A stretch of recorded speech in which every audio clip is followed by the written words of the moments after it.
Hey everybody, welcome to He Said, She Said. Today we're going to do the third and final episode. Yes, we're finally bringing this project to a close of my miter saw station build. We're going to be able to wrap this all up today, and we're just going to dive right in pretty much with where we left off from last time. As I mentioned, there's certain aspects of this I've kind of been engineering as I go along. So between the last time we got together and today, I think I've got a pretty solid idea in my head for how to go ahead and support those worktops for the extension tables that sit to either side of the miter saw itself, and then also to be able to shim them up so that they're at the right height for everything that we want this miter station to be able to do, and this sort of precision that we want out of it. So that's the goal for today, and we'll be able to do all of the final assembly and get everything trued up and shimmed up and ready for action.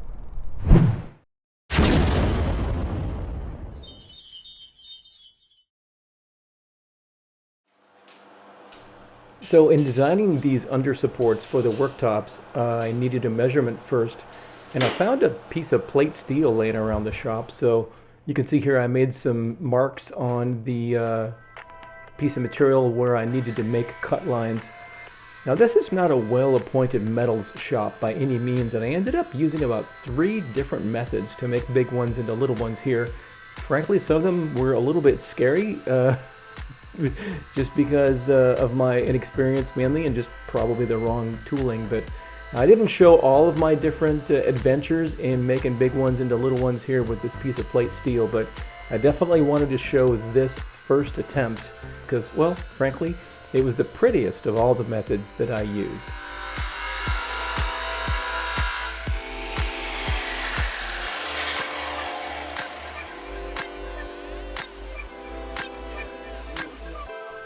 So each one of those pieces, after being cut down to size, I need a series of holes for the hardware that I'll be using to attach these to the aluminum frames.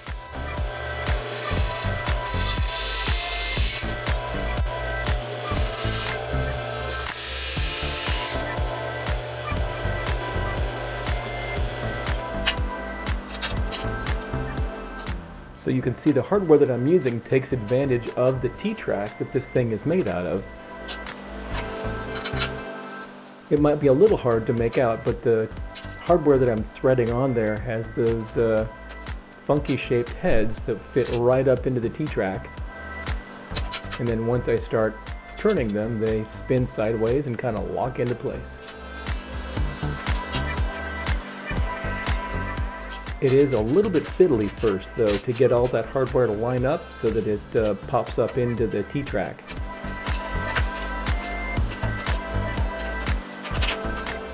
Once they're all lined up, though, then I can start making them tight.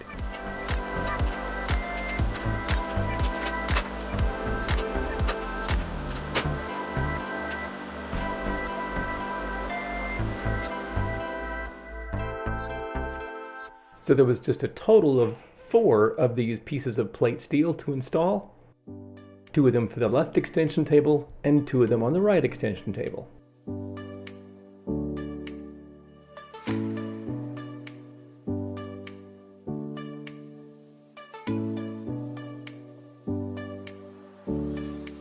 So there's one support like that at the far end,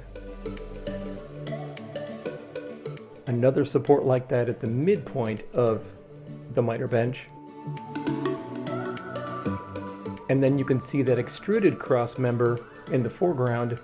That'll be the support for the other extreme end of the worktop.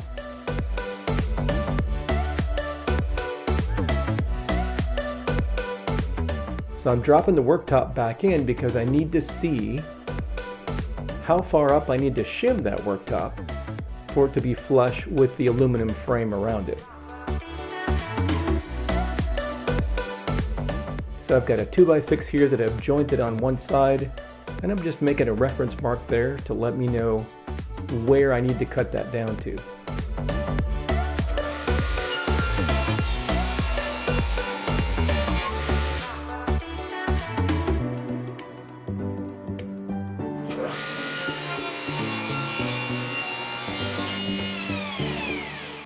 So thickness-wise for these pieces, I'm actually going to cut them here at the table saw a little bit thicker than they actually need to be, and then we'll head over to the thickness planer to get precise about it.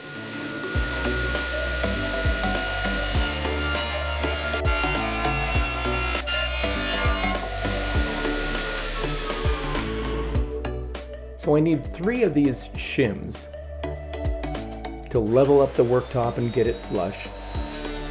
3 for the left extension table and 3 for the right-hand extension table. So what you're seeing here is just continuous passes through the thickness planer, but off camera, in between passes, I'm taking these pieces actually over to the project to double check to see if they are the correct thickness yet. When this is all said and done, ideally I'd like this to be as precise as possible so that everything is nice and flush with these worktops.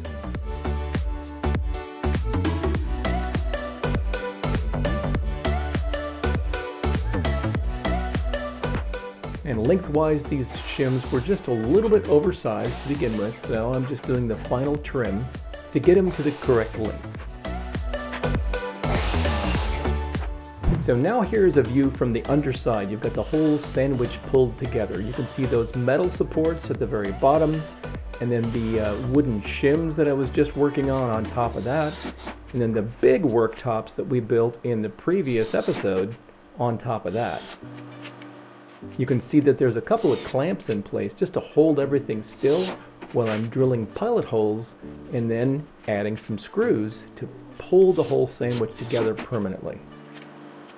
Once the screws are in, of course, the clamps can come right off. All right, it's coming along. So now that the worktops are secured from underneath, I decided to move both of these workbenches into position where the miter station will live long term. It's starting to get to the point of where after the next step, it'll be too cumbersome for me to move even with help. So now's the time to see it sitting in its final home, and I gotta say, I'm excited. It's looking pretty good. So the last thing that we need to really do is create a shelf for the miter saw itself to sit on. Now that will need to sit below this elevation such that the deck of the saw will be right flush with the other work surfaces that we've already built. To create that shelf, and probably a second shelf beneath that for storage, I'll be using the same methods. More of the extrusion to frame and support everything, and then a wood-based worktop to sit on top of that. Let's get to it.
And just when we had so much momentum, things come to a bit of a halt.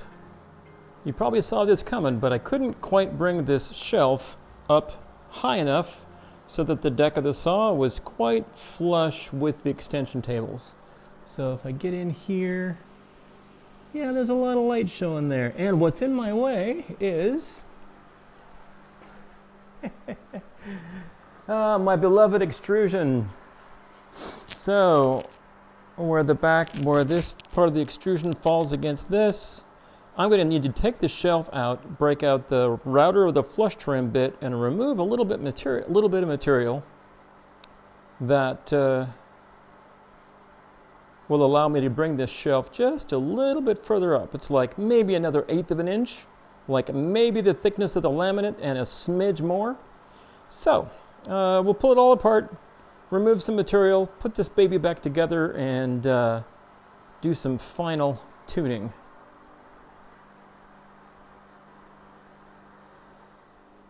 All right, YouTube, check this out.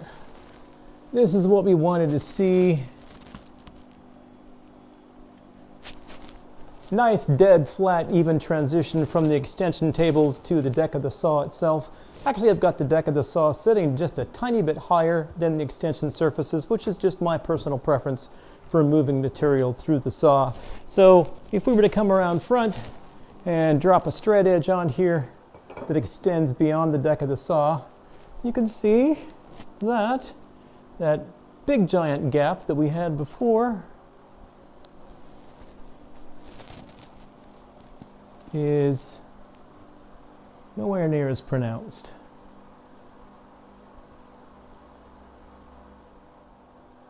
So let me show you how we achieved that. We'll take ourselves around the back side of the saw. So you can see if we get in close, just to the right hand side of the saw, you can see the recess that we made in the shelf that the saw sits on for that extrusion to fit down into, to allow us to bring everything flush at the top side. Crisis averted.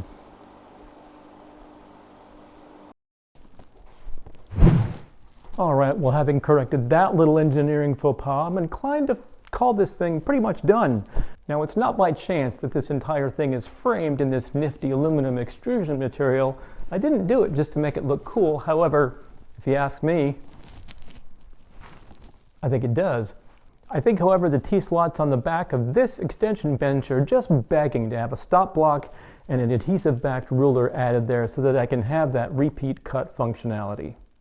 So there's a number of other great YouTube videos out there that take you through the process of building a stop block and setting the tape in such a fashion that it gives you the greatest possible precision. I don't know that I've got anything new to add to that topic, so I may shoot video when I build my stop block system, or I might not. We'll see what the future holds. So having said all that, let's just do a quick walk around of the finished product here and what all we've got for features.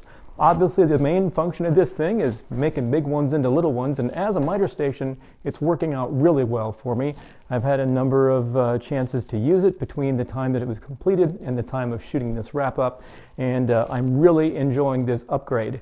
You'll recall that the setup that I had before, there was an independent stand in the middle that the saw sat on, and then the extension tables were independent structures. One of the main downsides of that is each one could move independently. In comparison, obviously, this thing is all tied together from end to end, and it just does not move, does not flex, and it's just really a joy to work with. I think the other element that adds to that precision and that stability is the fact that this thing is just plain heavier. So there's the primary function and the main reason I built it, but we've got some bonus features that came out of the deal as well. The obvious one is all the extra storage that I've got in this footprint. There's these midway shelves on the extension benches, and of course the floor storage underneath. You can see I'm already beginning to take advantage of that storage space. Down below on this side, I've got some scrap bins that I built that I had in my previous shop back when I was in a shipping container for a wood shop. Over on this side down beneath, I've just got some Rubbermaid totes with anything from sanding supplies to other materials. A lot of the things that are on this shelf right now might end up in a different place, but for now, this is serving a great purpose to hold some of the smaller power tools that I've got. So let's wrap up this project with a segment I like to call Hitches, Glitches, and Lessons Learned. Did I learn anything? Did you learn anything? I know that I learned a few things. If I were to do a project like this again, do I have some hindsight that I could apply? Yes, there was plenty of lessons learned. In fact, there was enough that I actually took some time to make some notes, so bear with me as I refer to a cheat sheet here just a little bit as we go through these. The first lesson learned has to do with working with the extrusion material itself. If you think working with hardwood is unforgiving, this stuff is even worse. My point is, whatever tool that you're using to make big ones into little ones, miter saw, what have you, double and triple check that it's set dead on 90 degrees or 45 or whatever it is that you're trying to do. It does not forgive, it does not forget. Wherever you cut it is where it's going to be, and you really can't flex or fudge once it's there. So if you've already got good habits of checking and rechecking your equipment for precision alignment, good on you. Those habits will serve you well in a project like this. Let's see what was next. So the next lesson learned is also metalwork related. You saw me working with a steel plate earlier to make those supports that go up underneath the worktops for the extension tables. There were some scary moments there on video, and frankly a little bit scary for me too at moments, but it was interesting, however, working with different methods and different tools for making big ones into little ones. Lesson learned was, should I have sent that out to somebody else that's better equipped for metal work? I don't think so, because of the fact that, as I mentioned earlier, it's out of sight, it's up underneath, and unless you turn the bench over, who's going to know? They serve their purpose, and so at the end of the day, I don't think I would really change anything. At the end of the day, that's really a choice for each of you to make. When you've got something that's hidden, do you still need for it to be pretty? Well, that's up to you. Whatever helps you sleep more soundly at night, right? So the next lesson learned has to do with the portion of the project where I was making these worktops for the extension table.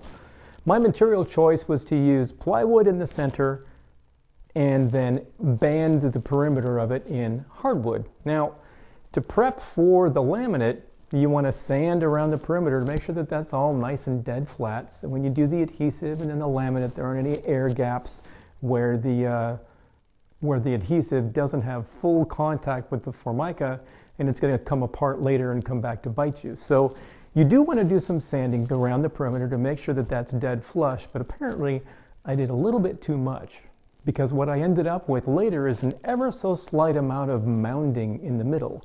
The edges are a little bit low, and the center is just a little bit high. It's not by much, and it doesn't terribly impede the function of this tool of being a miter saw bench, but I was hoping for that nice dead flat reference surface.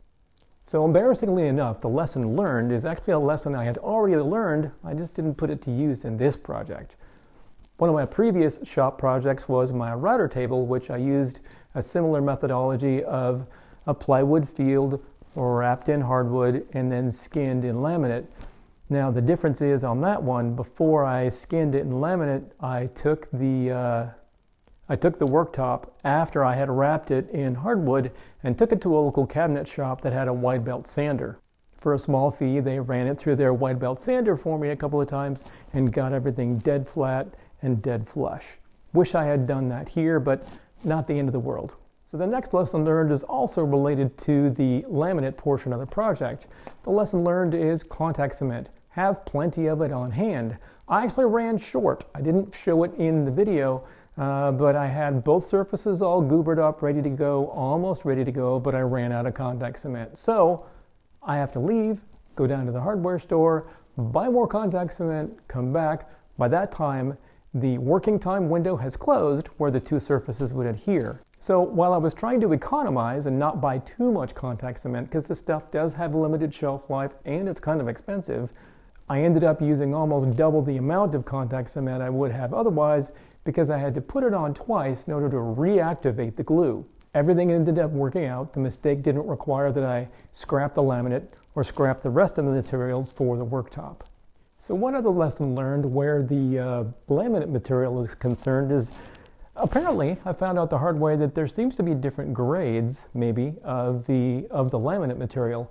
Other workshop projects that I've done that I've skinned in laminate have been pretty rugged and been able to take whatever abuse I throw at them. My router table, for instance. I'm finding, however, that this particular material seems to scratch pretty easily. So maybe some of you pros that do countertops and work with laminate full-time can let us know in the comments, is laminate graded in some fashion to let you know how rugged it is or how cheap it is? It's not terrible, but anyway, this scratches do definitely show, and I kind of wish that wasn't the case. I love the material that I used on my router table. It's been around for 10 plus years and still looks great. All right, so one last lesson learned. We're going to tie it back to cutting aluminum. It turns out that the shavings, or the dust, if you will, that comes off the saw blade acts like sand coming from a sandblaster. And as a result of that sandblasting action being thrown back off the blade, it actually burnished the lens of the laser on my miter saw. So now when I turn on the laser, instead of it being a nice, bright, clean, crisp laser line, it's just a blur. So I'm hoping there's a way to polish that lens and clear it up again, or maybe I'll have to buy a whole nother laser assembly. I don't know if the manufacturer even sells that as a separate part, as a repair part, but I'm a little ticked off that my laser is pretty much ineffective at this point on my miter saw. So the lesson learned is when you're cutting aluminum on your miter saw and it's equipped with a laser, maybe put some duct tape or something over the top of that lens to protect it from getting destroyed from the fine bits of aluminum that are flying off the material that you're cutting. All right, so I know that was a lot of talking, but hopefully you found some of it useful. Thank you all so much for watching, and we'll see you next time.